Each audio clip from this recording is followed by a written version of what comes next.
আপনারা বৈষম্য বিরোধী আন্দোলনের সাথে যুগপৎ আন্দোলন করেছেন, আন্দোলনের ফল দেশের মানুষ পেয়েছে, নতুন সরকার এসেছে। এখন বৈষম্য বিরোধী ছাত্র আন্দোলনের সাথে যারা জড়িত তারা সারা দেশ ভ্রমণ করছেন, হয়তো তাদের শক্তি সামর্থ্য আরও বাড়ানোর চেষ্টা করছেন বা নতুন কোনো রাজনৈতিক দল করলেও করতে পারেন, বা আপনাদের কাউন্টারপার্ট ছাত্রলীগ এখন মাঠের বাইরে, ছাত্র শিবির মাঠে আছে।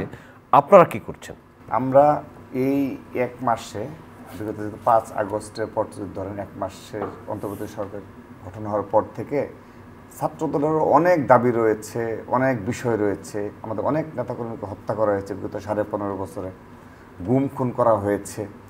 আমরা তাদের বিচার বলেন, ক্যাম্পাস কেন্দ্রিক রাজনৈতিক ইস্যু বলেন, কিংবা বিগত এই জুলাই আগস্টে আমাদের ছাত্রদলের যেসব নেতাকর্মী শহীদ হয়েছে এবং এখানে ছাত্রদলের ভূমিকা নিয়ে বিভিন্ন বিষয় রয়েছে, আমাদের অনেক কথা রয়েছে। কিন্তু আমরা কিন্তু এগুলো নিয়ে কোথাও কোনো উচ্চ বাক্য করিনি কিংবা কোনো দাবি দেওয়া বিষয় আসেনি। কিন্তু কারণ এই ডক্টর ইউনূস সাহেবের নেতৃত্বে যে একটি নতুন নির্দলীয় সরকার গঠিত হয়েছে, তারা এমনিতেই তাদেরকে চাপে রাখার জন্য নানাবিধ ষড়যন্ত্র রয়েছে।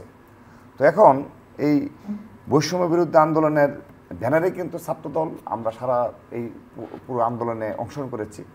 এবং এখানে আপনি লক্ষ্য করে দেখবেন যে যারা যখন বৈষম্য বিরুদ্ধে ছাত্র আন্দোলনের ব্যানার হলো এবং কমিটি হলো, সমন্বয় একটা 51 সদস্য বিশিষ্ট একটা কমিটি হয়েছিল শুরুতে, তো তারা হওয়ার পর থেকেই কিন্তু আমাদের সাথে তাদের যে শীর্ষ নেতৃত্ব, শীর্ষ সমন্বয়, তারা কিন্তু সবাই ছাত্রদলের আমার সাথে এবং আমার সাধারণ সম্পাদক সহ ঢাকা বিশ্ববিদ্যালয় কমিটি সবার সাথে তারা সর্বাত্মকভাবে সবসময় যোগাযোগটা রেখেছে আর কি শুরু থেকেই।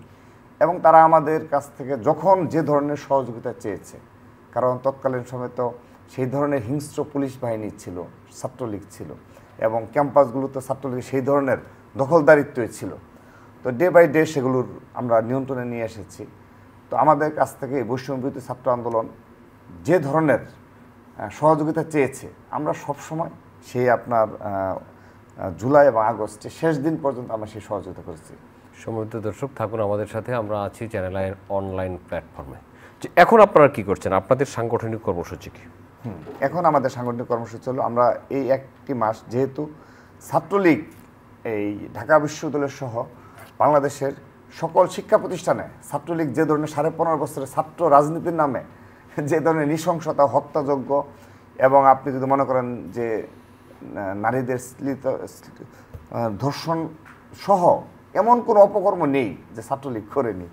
আলটিমেটলি এই ছাত্রলীগের এই আপনারাও নিশ্চয়ই সেগুলো করতে চাইবেন না। না, আমি সে যাচ্ছি 15.5 বছরে এই ছাত্রলীগ এই ধরনের অপকর্মের মাধ্যমে পুরো ছাত্র রাজনীতিকে কলুষিত করে ফেলেছে।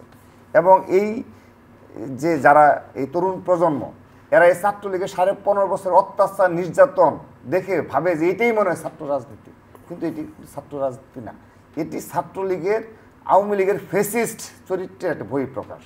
এখানে ছাত্র রাজনীতির কোনো বালাই ছিল না কোনো ক্যাম্পাসে।